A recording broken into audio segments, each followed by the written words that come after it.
রাজনৈতিক দলগুলো বলছে দ্রুত সময়, প্রধান উপদেষ্টা বলছে ডিসেম্বর থেকে জানুয়ারি। আমরা বলেছি যে ডিসেম্বরে হলে ভালো, ডিসেম্বরের আগে কেন নয়।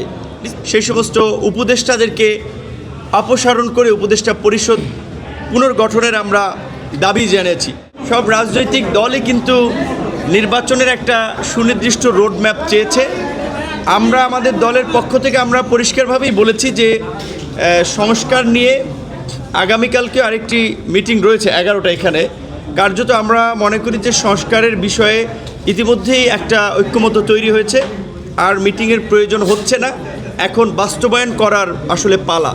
জাতীয় ঐক্যমত্য কমিশনের সভাপতি তার আমন্ত্রণে প্রায় 30টি রাজনৈতিক দল ও জোট আজকের এই সভায় অংশগ্রহণ করেছে।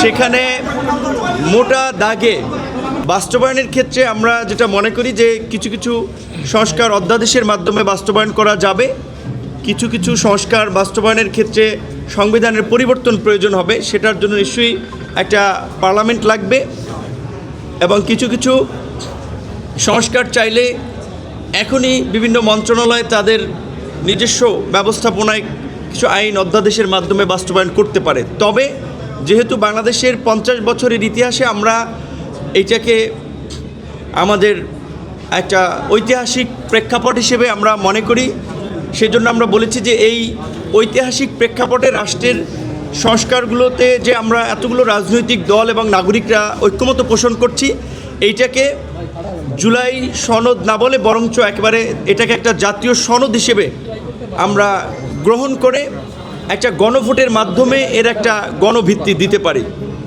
দ্বিতীয়ত, আপনারা জানেন যে গত কয়েকদিন আগেও থাইল্যান্ডে বেশ কয়েকজন আহত শিক্ষার্থীকে চিকিৎসার জন্য পাঠানো হয়েছে।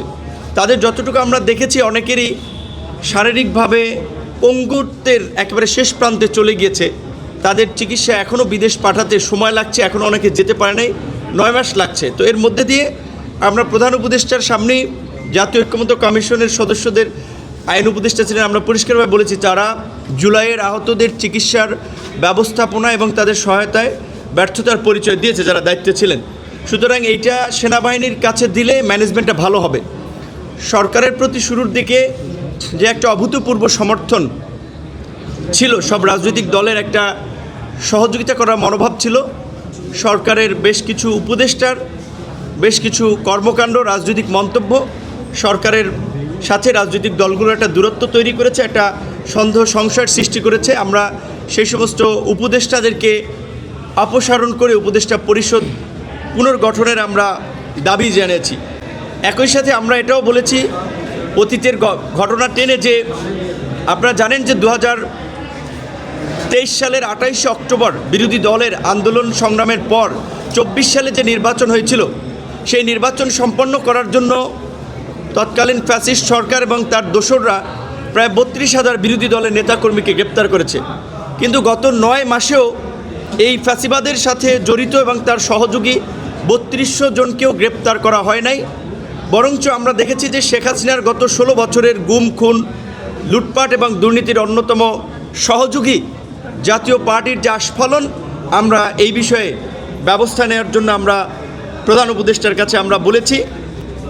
একই সাথে যেহেতু নির্বাচন নিয়ে রাজনৈতিক দলগুলো বলছে দ্রুত সময়, প্রধান উপদেষ্টা বলছে ডিসেম্বর থেকে জানুয়ারি। আমরা বলেছি যে ডিসেম্বরে হলে ভালো, ডিসেম্বরের আগে কেন নয়, ডিসেম্বরের আগেও ইলেকশন হতে পারে।